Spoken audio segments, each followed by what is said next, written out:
Hello everyone.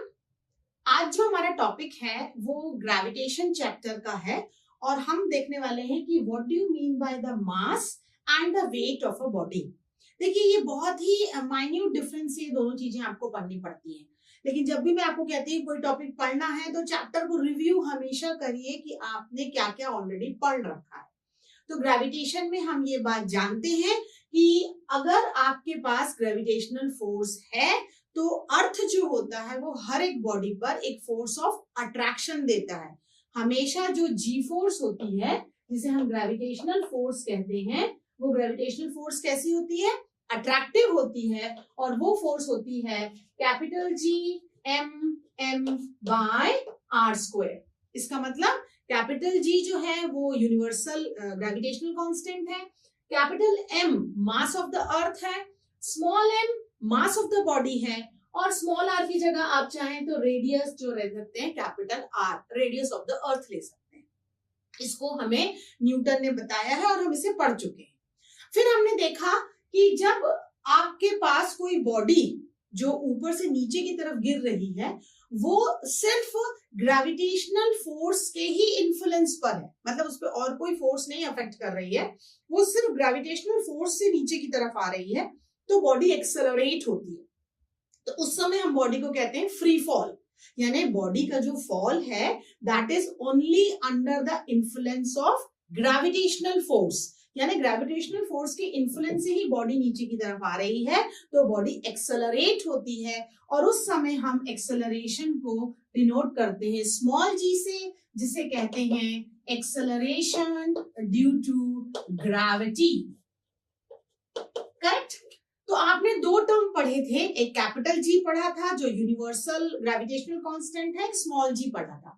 अब आपसे मैंने कहा कि बॉडी जो है वो एक्सेलरेट हो रही है, तो न्यूटन का लॉ कहता है ma, तो हम यहाँ कहेंगे mg।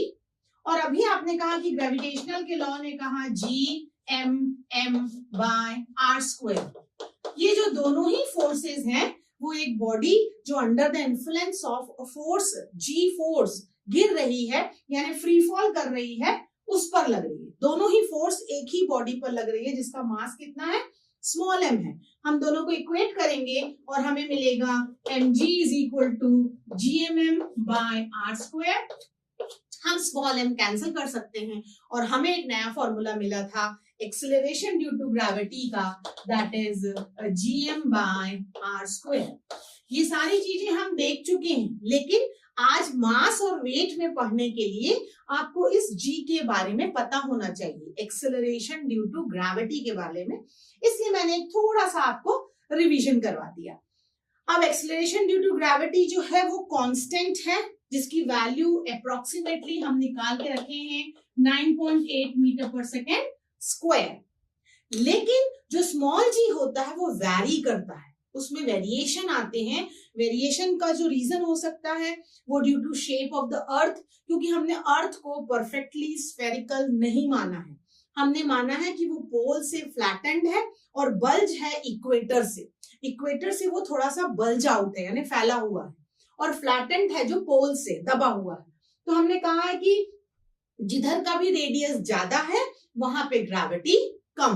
तो जब मैं कह रही हूँ कि ऊपर से फ्लैटेंड है यानी पोल से दबा हुआ है, यानी रेडियस क्या है? कम है। तो अगर रेडियस कम है तो ग्रेविटी क्या होगी? ज्यादा होगी। ग्रेविटी मतलब एक्सेलरेशन ड्यू टू ग्रेविटी ज्यादा होती है पोल्स पर और कम होती है इक्वेटर पर। फिर हमने देख रखा है वेरिएशन इन जी में कि जी ड्यू टू हाइट, यानी जैसे जैसे हम ऊपर जाते हैं जी की वैल्यू जो होती है वो डिक्रीज होती है, वैसे ही जैसे जैसे हम डेप्थ में जाते हैं जी की वैल्यू अगेन डिक्रीज होती है। और at the centre of earth G आपको 0 मिला है। ठीक है? तो जी जो होता है वो वैरी करता है, लेकिन कैपिटल जी जो यूनिवर्सल कांस्टेंट है वो वैरी नहीं करता, it is constant through out.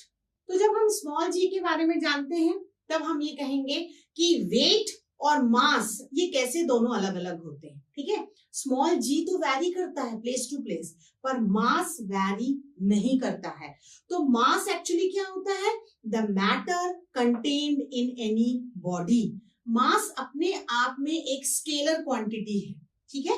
आप उसको सिंगल लाइन में ये कह सकते हैं कि मास जो है वो total matter contained in body होता है जो कि एक्चुअली आपके इनर्शिया का मेजर होता है, ठीक है ना।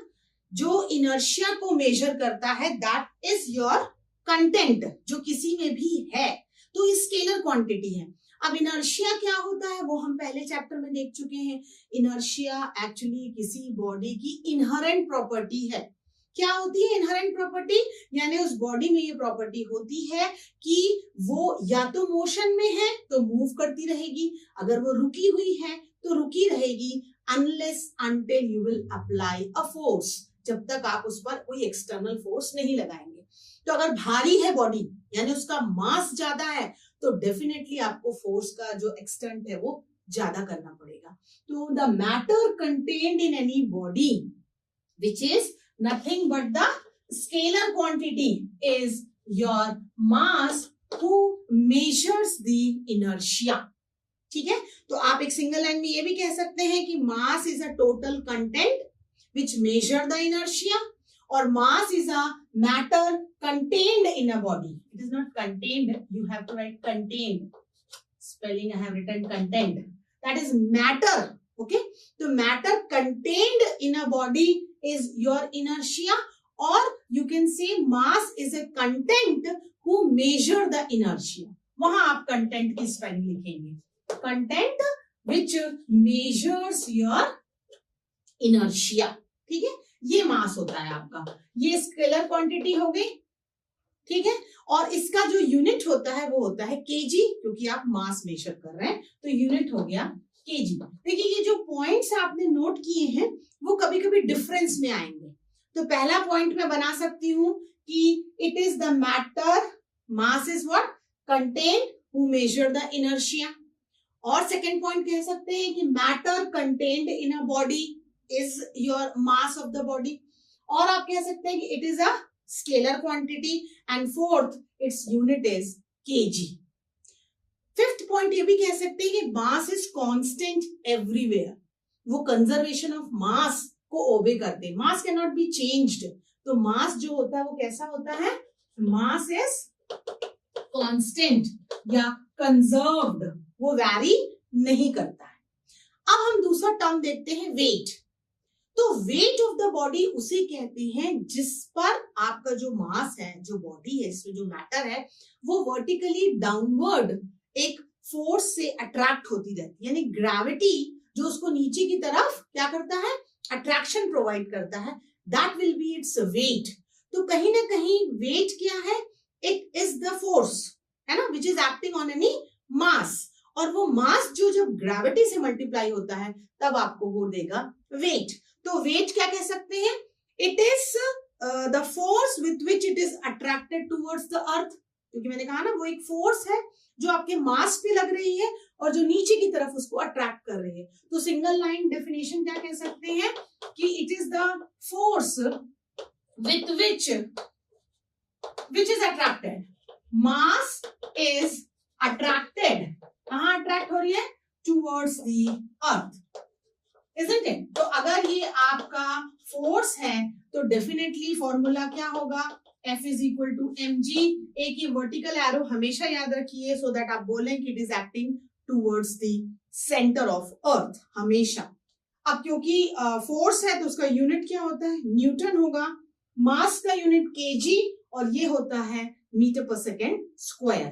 तो केजी मीटर पर सेकेंड स्क्वायर भी हो सकता है, या आप उसे न्यूटन भी कह सकते हैं। फोर्स है इसलिए वेट आपकी वेक्टर क्वांटिटी है, जैसे मास आपका स्केलर था वो तो सिर्फ कंटेन्ड मैटर है ना, लेकिन ये फोर्स एक्ट हो रही है downward, so it is a vector quantity, ठीक है। अब क्योंकि जी वैरी करता है, अभी मैंने आपको बताया कि जी का वेरिएशन होता है शेप के कारण, हाइट के कारण, डेप्थ के कारण। तो जब जी का वेरिएशन हो रहा है तो डेफिनेटली मास तो नहीं बदलता, लेकिन weight of the body is changing. Weight जो होता है वो कांस्टेंट नहीं होता, वेट जो है वो वैरी करता है। वैरी क्यों करता है, क्योंकि मैं आपको बता चुकी हूँ ये जी वैरी करता है, हाइट हो, डेप्थ हो, या शेप हो, या स्पिन हो अर्थ का, इन सब के कारण जी का वेरिएशन होता है। तो जब जी का वेरिएशन होता है तो अपने आप weight of the body vary करता है। तो देखिए जैसे मैंने आपको बताया ना कि मास और वेट या तो डेफिनेशन फॉर्म में आ सकते हैं या फिर वो आएंगे कि आप इनका डिफरेंस लिखिए। तो कैसे डिफरेंस लिखेंगे, सारे पॉइंट्स आपके फिंगर पे बन सकते हैं। फर्स्ट पॉइंट बनेगा कि matter contained in a body is mass, लेकिन वेट क्या है, the force with which mass is attracted toward the centre. Mass is a scalar quantity, तो weight is a vector quantity. Mass का unit KG है, तो wait का unit क्या है आपका, या तो न्यूटन है तो 9.8 न्यूटन बोलेंगे, यानी 1 KG weight is equal to 9.8 Newton.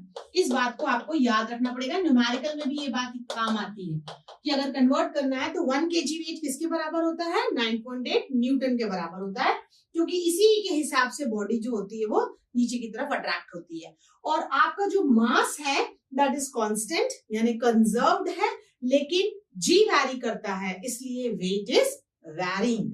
तो आज के वीडियो में हमने सिर्फ 2 टॉपिक कवर किए हैं, लेकिन मैंने आगे और पीछे आपको रिवीजन करके इसलिए बताया क्योंकि ये बहुत छोटा सा टॉपिक है बट बहुत इंपॉर्टेंट है, जिसके हम न्यूमेरिकल में इसका यूज देखेंगे।